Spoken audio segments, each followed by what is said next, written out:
Hello everyone, बहुत बहुत स्वागत है आपका हमारे इस यूट्यूब चैनल पर जिसका नाम है वाईफाई एग्ज़ाम IQ। जिन साथियों ने अभी तक चैनल सब्सक्राइब नहीं किया है वो प्लीज़ सब्सक्राइब कर लीजिए और शेयर कर दीजिए। तो UPPCS एग्ज़ाम के लिए जनरल स्टडी के मोस्ट इम्पॉर्टेंट क्वेश्चन देखते हैं। भारत में पहला मदरसा किस जगह और किस सन में बनाया गया था? भारत में पहला मदरसा बनाया गया था कलकत्ता में, 1781 ईस्वी में बनाया गया था। वारेन हेस्टिंग्स ने बनवाया था। अंग्रेज गवर्नर जनरल था वारेन हेस्टिंग्स। तो भारत में पहला मदरसा कहाँ स्थापित हुआ? कलकत्ता में। भारत में पहला मदरसा कब बना? 1781 ईस्वी में। किसने बनवाया? वारेन हेस्टिंग्स ने। सेकंड, भगवत गीता का अंग्रेजी अनुवाद। भगवत गीता का अंग्रेजी अनुवाद किसने किया था? Charles Wilkins. चार्ल्स विल्किंस ने किया था। किसने किया था? चार्ल्स विल्किंस ने किया था वारेन हेस्टिंग्स के काल में। मोस्ट इंपॉर्टेंट क्वेश्चन है, भगवत गीता का अंग्रेजी अनुवाद चार्ल्स विल्किंस ने किया था वारेन हेस्टिंग्स के काल में। Next, Asiatic Society of Bengal. ये मोस्ट इंपॉर्टेंट है, कई बार परीक्षाओं में पूछा जा चुका है कि एशियाटिक सोसाइटी ऑफ बंगाल, इसका संस्थापक कौन था? Sir William Jones. और इसकी स्थापना कब हुई? 1784 ईस्वी में। सर विलियम जोन्स ने 1784 ईस्वी में एशियाटिक सोसाइटी ऑफ बंगाल की स्थापना की थी। नेक्स्ट है, सर विलियम जोन्स ने कालिदास की रचना शकुंतला का पहली बार अंग्रेजी में अनुवाद किया था। किसने किया था? सर विलियम जोन्स ने। कालिदास की रचना है शकुंतला, उसका पहली बार अंग्रेजी में अनुवाद किया था। तो क्वेश्चन ऐसे आएगा, शकुंतला का अंग्रेजी अनुवाद किसने किया था? सर विलियम जोन्स ने। सर विलियम जोन्स ने। अधोमुखी निस्यंदन का सिद्धांत, ये किससे संबंधित है? तो अधोमुखी निस्यंदन का सिद्धांत है, इसी को फिल्ट्रेशन थ्योरी भी कहते हैं। ये शिक्षा से संबंधित है, अंग्रेजी शिक्षा से। अधोमुखी निस्यंदन सिद्धांत शिक्षा से संबंधित है। भारत की शैक्षणिक नीति में फिल्ट्रेशन थ्योरी के प्रतिपादक कौन थे? लॉर्ड मैकाले थे। फिल्ट्रेशन थ्योरी ये कहती है कि अगर हम उच्च वर्ग को अंग्रेजी शिक्षा प्रदान करेंगे तो वो छन छन करके गरीब तबके तक या निम्न वर्ग तक वो शिक्षा अपने ऑटोमेटिक पहुंच जाएगी। तो इसको फिल्ट्रेशन थ्योरी कहते हैं, निस्यंदन का सिद्धांत या छनने का सिद्धांत। ये प्रतिपादक थे मैकाले। बनारस का Sanskrit college, most important question. Banaras का संस्कृत कॉलेज, सबसे पहले संस्कृत कॉलेज की स्थापना बनारस में हुई थी और उसके संस्थापक थे जोनाथन डंकन। 1791 ईस्वी में किया था। नेक्स्ट है कलकत्ता मदरसा। कलकत्ता मदरसे की स्थापना कब हुई थी? 1781 में। ठीक है, कलकत्ता मदरसा 1781 ईस्वी में वारेन हेस्टिंग्स ने किया था इसकी स्थापना, और बनारस में जोनाथन डंकन ने 1791 में किया था। फोर्ट विलियम कॉलेज की स्थापना 1800 ईस्वी में और लॉर्ड वेलेजली ने की थी। फोर्ट विलियम कॉलेज, विलियम से ही वेलेजली। फोर्ट विलियम कॉलेज 1800 ईस्वी, Lord Wellesley. Calcutta Madrasa Warren Hastings 1781। Banaras का संस्कृत कॉलेज जोनाथन डंकन 1791 ईस्वी। ये तीनों मोस्ट इंपॉर्टेंट हैं, इनको रट लीजिए अच्छी तरह। नेक्स्ट क्वेश्चन है, फ्री हिंदुस्तान। फ्री हिंदुस्तान नाम का जो अखबार था वो किसने शुरू किया था? तो तारकनाथ दास ने शुरू किया था। किसने किया था? तारकनाथ दास ने शुरू किया था। कौन सा अखबार? फ्री हिंदुस्तान। अगला है कि कलकत्ता में हिंदू कॉलेज। कलकत्ता में हिंदू कॉलेज की स्थापना किसने करी थी? कलकत्ता में हिंदू कॉलेज की स्थापना 1817 में किया था डेविड हेयर, अलेक्जेंडर डफ। डेविड हेयर, डफ और राजा राम मोहन राय, इन्होंने आपस में मिल करके कलकत्ता में हिंदू कॉलेज की स्थापना किया था। हिंदू कॉलेज की स्थापना कहाँ हुई थी? कलकत्ता में। कब हुई थी? 1817 ईस्वी में। डेविड हेयर, डफ और राजा राम मोहन राय, इन तीनों ने मिलकर किया था। तो ये तो है हिंदू कॉलेज, ठीक है, ये कलकत्ता में हुआ था। और संस्कृत कॉलेज आपका बनारस में हुआ था।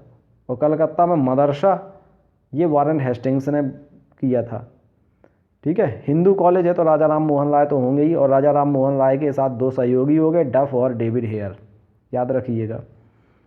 मोस्ट इम्पॉर्टेंट, भारत में अंग्रेजी शिक्षा का मैग्ना कार्टा किसे कहा जाता है?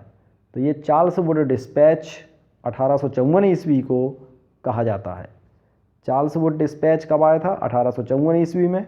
ये भारत में अंग्रेजी शिक्षा का मैग्ना कार्टा के नाम से भी जाना जाता है। भारत में पहले 3 विश्वविद्यालय कब स्थापित हुए थे? कलकत्ता, मद्रास, मुंबई।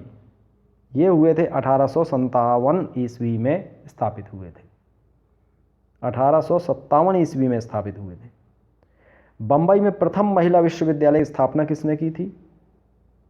D.K. कर्वे महोदय ने सन 1916 ईस्वी में बम्बई में प्रथम महिला विश्वविद्यालय की स्थापना किया था। तो प्रथम महिला विश्वविद्यालय कहाँ स्थापित हुआ? बम्बई में। कब हुआ? 1916 ईस्वी में। किसके द्वारा हुआ? D.K. कर्वे के द्वारा। चार्टर एक्ट है 1813, चार्टर एक्ट 1813। इसके तहत ब्रिटिश सरकार ने पहली बार भारत में अंग्रेजी शिक्षा के लिए 1 लाख रुपए दिए थे। 1 लाख रुपए शिक्षा के लिए प्रदान किए जाने से संबंधित कौन सा चार्टर एक्ट है? 1813 का चार्टर एक्ट। 1813 का जो चार्टर एक्ट है वो ब्रिटिश सरकार ने पहली बार अंग्रेजी शिक्षा के लिए 1 लाख रुपए दिए थे, ठीक है। आगे बढ़ते हैं। लॉर्ड मैकाले किस प्रकार की शिक्षा से संबंधित थे या किससे संबंधित थे? तो लॉर्ड मैकाले अंग्रेजी शिक्षा से संबंधित, लॉर्ड मैकाले अंग्रेजी शिक्षा से संबंधित थे। सबसे पहले केंद्रीय विश्वविद्यालय किसे घोषित किया गया? सबसे पहले केंद्रीय विश्वविद्यालय बनारस हिंदू विश्वविद्यालय, जो कि बनारस में है, जिसको BHU के नाम से जाना जाता है, वही स्थापित हुआ था। सबसे पहले सेंट्रल यूनिवर्सिटी बनारस हिंदू विश्वविद्यालय को बनाया गया था, ठीक है। BHU बनारस हिंदू विश्वविद्यालय, इसकी स्थापना कब हुई थी? 1916 ईस्वी में। 1916 ईस्वी में इसकी स्थापना हुई थी। किसने किया था? मदन मोहन मालवीय ने किया था। तो बनारस का जो BHU है, बनारस हिंदू विश्वविद्यालय की स्थापना मदन मोहन मालवीय जी ने किया था। मोस्ट इंपॉर्टेंट, सत्यशोधक समाज की स्थापना कब हुई और किसने की? तो इसकी स्थापना हुई 1873 ईस्वी में, ज्योतिबा फूले ने किया था। सत्यशोधक समाज की स्थापना 1873 ईस्वी, ज्योतिबा फूले। इसके बाद देखिए, गुलामगिरी का लेखक कौन थे? गुलामगिरी नाम की पुस्तक है, इसके लेखक कौन थे? इसके लेखक थे ज्योतिबा फूले। गुलामगिरी का लेखक कौन था? ज्योतिबा फूले।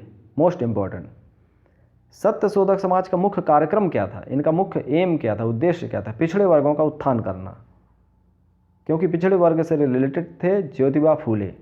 उन्होंने 1873 में सत्यशोधक समाज की स्थापना करी थी।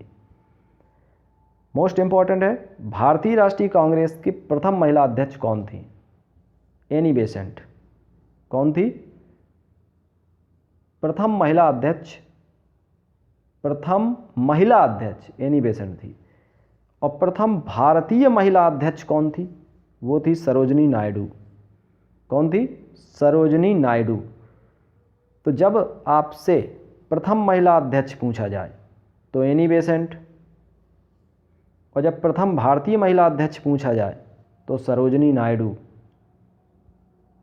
बाल गंगाधर तिलक की मृत्यु कब हो गई थी? 1 अगस्त 1920 ईस्वी में हुई थी। 1 अगस्त 1920 ईस्वी में। ये सुमेलित क्रम लगाने के लिए पूछा जाता है सनों का, कुछ घटनाएं दे दी जाती हैं, उनका क्रम सीक्वेंस लगाना पड़ता है, तो ये आपको याद करना पड़ेगा। बाल गंगाधर तिलक की मृत्यु हुई थी, उनका देहांत हुआ था 1 अगस्त 1920 ईस्वी को हुआ था। 1920 में हुआ था, याद रख लीजिए। मोस्ट इम्पॉर्टेंट, जन गण मन जो अपना राष्ट्रगान है वो पहली बार कब और कहाँ गाया गया था? तो जनगण मन पहली बार गाया गया था 1911 ईस्वी में गाया गया था और भारतीय राष्ट्रीय कांग्रेस के कलकत्ता अधिवेशन में गाया गया था। याद रहेगा आपको, कलकत्ता अधिवेशन 1911 ईस्वी। अबुल कलाम आज़ाद सबसे अधिक समय तक अध्यक्ष के पद पर रहे। भारतीय राष्ट्रीय कांग्रेस के अध्यक्ष पद पर सर्वाधिक समय तक रहे अबुल कलाम आज़ाद। कब? 1940 से 46 तक, 6 साल तक INC के अध्यक्ष रहे। तो क्वेश्चन आएगा 6 वर्षों तक अध्यक्ष रहने वाला, भारतीय राष्ट्रीय कांग्रेस का अध्यक्ष रहने वाला व्यक्ति कौन था? अबुल कलाम आज़ाद। और सबसे कम उम्र में भी ये भारतीय राष्ट्रीय कांग्रेस के अध्यक्ष बने थे, तो इसलिए स्वाभाविक है कि अधिक समय तक रहे होंगे। सबसे कम एज में भी ये अबुल कलाम आज़ाद, सबसे कम उम्र में भारतीय राष्ट्रीय कांग्रेस के अध्यक्ष बने थे अबुल कलाम आज़ाद। भारतीय राष्ट्रीय कांग्रेस का एकमात्र अधिवेशन जिसकी अध्यक्षता महात्मा गांधी जी ने करी थी, महात्मा गांधी ने किया था, वो अधिवेशन था बेलगांव अधिवेशन 1924। बेलगांव अधिवेशन 1924, याद रखिएगा, 1924 का बेलगांव अधिवेशन, इसकी अध्यक्षता महात्मा गांधी ने की थी। यही एकमात्र अधिवेशन है, इसके अलावा किसी अधिवेशन की अध्यक्षता महात्मा गांधी ने नहीं करी। कांग्रेस का 51वां अधिवेशन 1938, मोस्ट इम्पॉर्टेंट, याद रखिएगा, 51वां अधिवेशन है 1938 का। ये कहाँ हुआ था? गुजरात के हरिपुरा में हुआ था। तो हरिपुरा नाम की जगह गुजरात में है, गुजरात के हरिपुरा में संपन्न हुआ था ये अधिवेशन। और इसकी अध्यक्षता किसने की थी? सुभाष चंद्र बोस ने की थी। इसकी अध्यक्षता किसने की थी? सुभाष चंद्र बोस जी ने करी थी।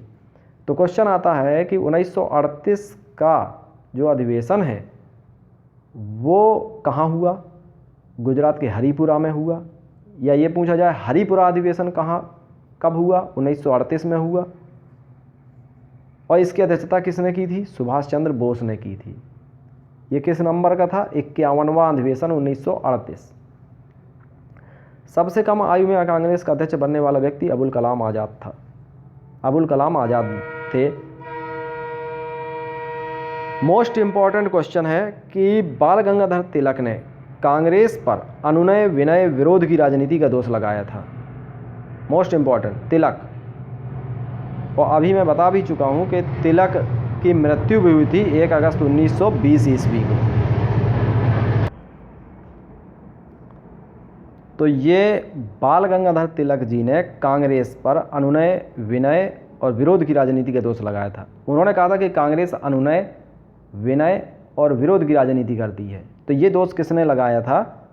बाल गंगाधर तिलक जी ने। ठीक है, ये याद रखिएगा। क्वेश्चन ऐसे ही बनेगा कि कांग्रेस के विरोध में अनुनय विनय विरोध की राजनीति करने का दोष किसने लगाया? तो बाल गंगाधर तिलक जी ने लगाया था। Thank you. मैं आशा करता हूँ कि ये वीडियो आपको बहुत पसंद आया होगा, और जिन साथियों ने सब्सक्राइब नहीं किया चैनल को सब्सक्राइब कर लीजिए, इससे आने वाली वीडियो का नोटिफिकेशन आप तक तुरंत पहुँच जाए। Thank you.